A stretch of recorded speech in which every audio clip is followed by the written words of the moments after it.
Israel पर America की report ने ट्रंप को क्यों कर दिया है बेचैन?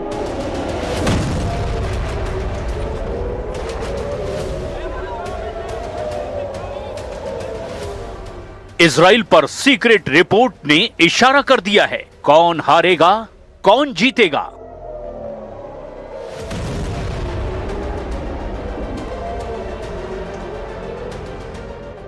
इजराइल या फिर ईरान, पश्चिम एशिया में कौन बनने जा रहा है हाउस ऑफ डायनामाइट?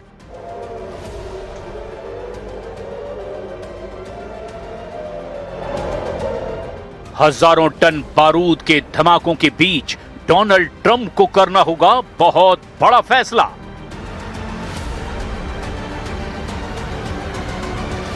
क्या अगले 24 घंटे में खत्म होने वाली है इजराइल के इंटरसेप्टर मिसाइल?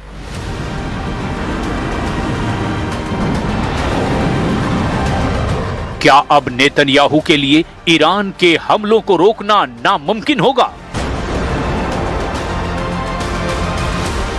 आयरन डोम, डेविड स्लिंग और एरो 3 और साथ में अमेरिका के थार्ड और पैट्रियट। क्या इजराइल में तैनात मल्टीलेयर मिसाइल डिफेंस हो चुका है पूरी तरह फेल? नेतन्याहू ने अगर अगले कुछ घंटों के अंदर फैसला नहीं लिया तो समझ लीजिए कि इजराइल पर बहुत बड़ा पहाड़ टूटने वाला है, क्योंकि इसके बाद युद्ध में ट्रंप के सामने सिर्फ 2 ही विकल्प बचेंगे।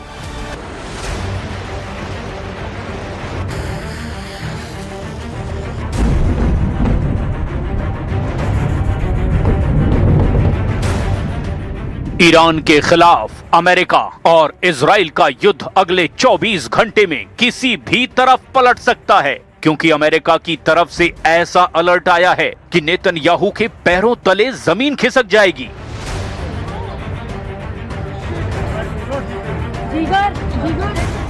अमेरिकी मीडिया में खबर है कि इजराइल ने अमेरिका को बताया है कि अब ईरान की मिसाइलों को रोकना मुश्किल है, क्योंकि उसकी बैलिस्टिक मिसाइल इंटरसेप्टर खत्म होने जा रही है। मीडिया में यह खबर अमेरिकी अधिकारियों के हवाले से छापी गई है।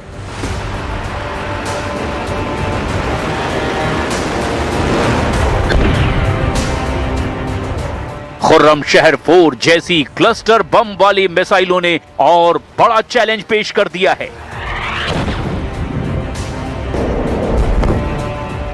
जिस तरह से ईरान की मिसाइल इजराइल पर गिर रही है, उससे साफ है कि इजराइल के सामने इंटरसेप्टर संकट तो है।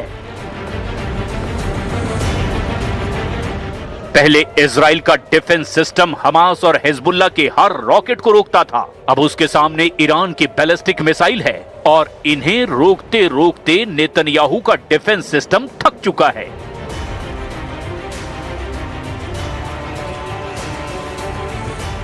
अमेरिकी मीडिया सेमाफोर में रिपोर्ट आई और इस रिपोर्ट को इजराइल की मीडिया ने जमकर छापा। टाइम्स ऑफ इजराइल में भी रिपोर्ट छपी और हारेट्स में भी ये हेडलाइन है। दावा है कि इजराइल का मिसाइल डिफेंस नेटवर्क बहुत मुश्किल में फंस चुका है। अब सवाल ये है कि जब तेल अवीव और हाइफा के अलावा इजराइल के बड़े बड़े शहरों पर ईरान की मिसाइल गिर रही है, तो अब आगे क्या होगा? ट्रंप कैसे इजराइल को बचाएंगे? रिपोर्ट में दावा किया गया कि इजराइल के मिसाइल संकट के बारे में पेंटागन को पहले से पता था, फिर भी ईरान के खिलाफ युद्ध की शुरुआत की गई। क्या इसके मायने ये हैं कि नेतन्याहू खुद तो फंसे ही, उन्होंने ट्रंप को भी बुरा फंसा दिया?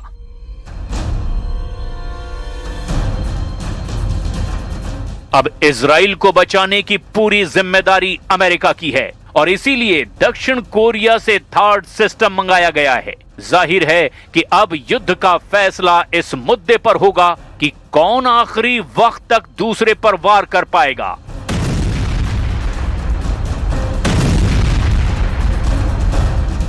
इसीलिए इजराइल का इंटरसेप्टर संकट नेतन्याहू और ट्रंप के गले में हार का फंदा डाल सकता है, क्योंकि इजराइल को इंटरसेप्टर मिसाइल बांटने के बाद अमेरिका के सामने भी यही दिक्कत शुरू हो सकती है। उसके सामने 2 और बड़े दुश्मन चीन और रूस पहले से मौजूद हैं।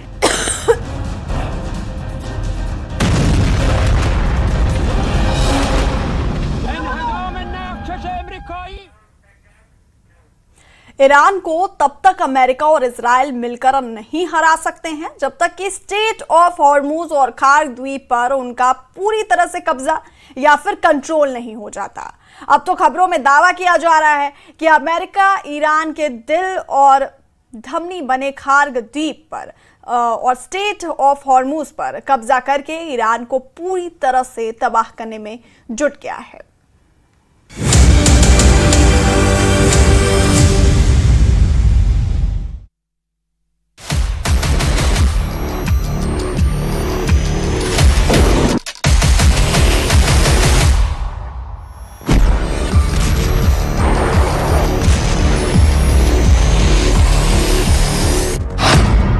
ईरान का एटीएम खार्ग द्वीप, 2500 मरीन करेंगे कब्जा।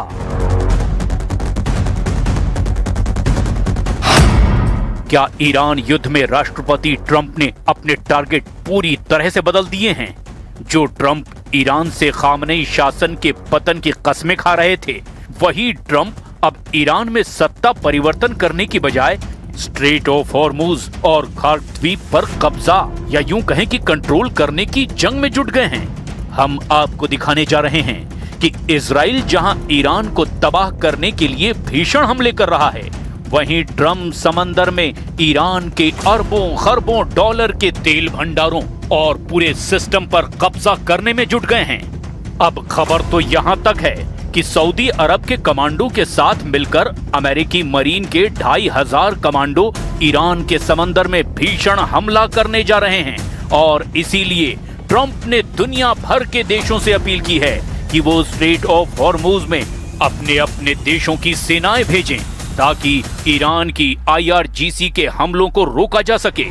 इस वक्त स्ट्रेट ऑफ हॉर्मुज में ईरानी बारूदी सुरंगों से दहशत मची हुई है और ऐसे में पलड़ा कभी भी किसी भी तरफ भारी होता है। घटनाक्रम तेजी से बदल रहा है, पर हम शुरुआत करते हैं ट्रंप के उस प्लान से जो ईरान को आर्थिक तौर पर कंगाल कर सकता है। ईरान पर फटेगा हॉर्मुज बम, ट्रंप का टारगेट खार्ग द्वीप।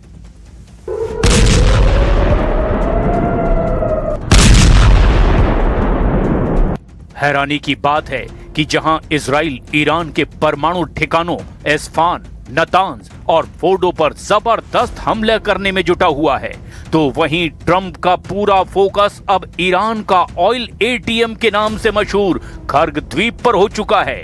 इस खबर में सबसे बड़ी खबर यह है कि अभी तक अमेरिका ने जितने भी हवाई हमले खार्ग द्वीप पर किए, उनमें एक भी हमला तेल पाइपलाइन, रिफाइनरियों, तेल टर्मिनल या फिर तेल डिपो या तेल इंफ्रास्ट्रक्चर पर नहीं किया है। अब अमेरिका ऐसा क्यों कर रहा है, जरा इसे भी जान लीजिए। कुछ रिपोर्ट्स में दावा किया गया कि ईरान का एयर डिफेंस लगभग पूरी तरह से तबाह हो चुका है, जिसकी वजह से ब्रिटिश मीडिया के दावों के मुताबिक राष्ट्रपति ट्रंप अब ईरान के तेल संसाधनों और तेल मार्गों पर पूरी तरह से कब्जा करने जा रहे हैं, या यूं कहें कि उनका पूरा कंट्रोल होने जा रहा है। ईरान से 25 किलोमीटर दूर समंदर में खार्ग द्वीप पर बड़े एक्शन की तैयारी पूरी हो गई है। रिपोर्ट्स के मुताबिक अमेरिकन नेवी सील्स, हमलावर पनडुब्बियां और स्टील्थ हेलीकॉप्टर खतरनाक मिशन में जुट चुके हैं। 2500 नेवी सील्स, सऊदी कमांडो और थंडरबोल्ट जेट से बहुत बड़े हमले की तैयारी है। ट्रंप ईरान के तेल द्वीप खार्ग पर कब्जा चाहते हैं। रिपोर्ट में कहा गया कि खार्ग द्वीप से ईरान के 90% तेल का भंडारण और परिवहन होता है।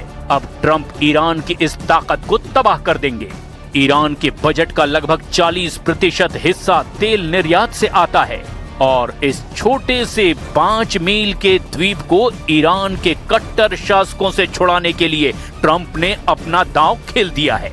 अगले 72 घंटे बेहद महत्वपूर्ण हैं, क्योंकि USS त्रिपोली के पहुंचते ही अमेरिका हॉर्मुज के टैंकरों को एस्कॉर्ट करना शुरू कर सकता है, जिससे सीधे तौर पर अमेरिकी और ईरानी नौसेना के बीच टकराव की स्थिति बन सकती है। पिछले 48 घंटे में ईरान पर जो हमले अमेरिका और इजराइल की तरफ से हुए, उसको रोकने के लिए ईरान के पास एक भी एयर डिफेंस नहीं बचा है और यही वजह है कि अब अमेरिका ईरानी इलाके में स्ट्रेट ऑफ हॉर्मुज और खर्ग द्वीप पर अपना कंट्रोल चाहता है। अब खुद देख लीजिए, अगर ईरान के इन दो इलाकों पर अमेरिका कंट्रोल या अपना कब्जा कर लेता है तो ईरान कैसे पूरी तरह से बर्बाद हो जाएगा। ईरान के लिए खर्ग द्वीप और स्ट्रेट ऑफ हॉर्मुज शरीर में दिल और धमनी की तरह है। ऐसा क्यों कहा जा रहा है, जरा इसे भी समझ लीजिए। खर्ग द्वीप और स्ट्रेट ऑफ हॉर्मुज का संबंध उत्पादन और निकासी का माना जाता है। खर्ग द्वीप ईरान का मुख्य तेल टर्मिनल है। ईरान का लगभग 90% कच्चा तेल इसी द्वीप से जहाजों में लादा जाता है। अगर ये द्वीप नहीं होगा तो ईरान के पास तेल बेचने का कोई प्रभावी रास्ता नहीं बचेगा। स्ट्रेट ऑफ हॉर्मुज एक ऐसा संकरा समुद्री रास्ता है जिससे होकर खर्ग द्वीप से निकले तेल टैंकर पूरी दुनिया जैसे भारत, चीन, जापान तक पहुंचते हैं। खर्ग द्वीप वो स्टेशन है जहां तेल भरा जाता है और हॉर्मुज वो मेन गेट है जिससे होकर वो तेल बाहर निकलता है। अगर गेट यानी हॉर्मुज बंद हो जाए या स्टेशन यानी कि खर्ग तबाह हो जाए तो ईरान की अर्थव्यवस्था पूरी तरह से ठप हो जाएगी। खर्ग द्वीप एक छोटा सा द्वीप है जिसका क्षेत्रफल लगभग 20 वर्ग किलोमीटर है, जिसकी लंबाई 6 किलोमीटर और चौड़ाई 4 किलोमीटर है। ये ईरानी तट से करीब 25 किलोमीटर दूर फारस की खाड़ी में स्थित है। छोटा होने के बावजूद ये दुनिया के सबसे व्यस्त तेल केंद्रों में से एक है। स्ट्रेट ऑफ हॉर्मुज एक समुद्री रास्ता है जो लगभग 167 किलोमीटर लंबा है। इसकी सबसे कम चौड़ाई केवल 33 किलोमीटर है। इसके संकरे होने के कारण ही इसे कंट्रोल करना आसान है। खर्ग द्वीप पर हमला या कब्जा ईरान के लिए घातक चोट है, तो वहीं हॉर्मुज पर कंट्रोल ईरान के लिए गला घोंटने जैसा है। अमेरिका इस वक्त ईरान का गला घोंटकर उसे बिना शर्त आत्मसमर्पण के लिए मजबूर करने की रणनीति पर काम कर रहा है और इसीलिए अमेरिका ने ईरान के खर्ग द्वीप और स्ट्रेट ऑफ हॉर्मुज पर अपना फोकस कर लिया है।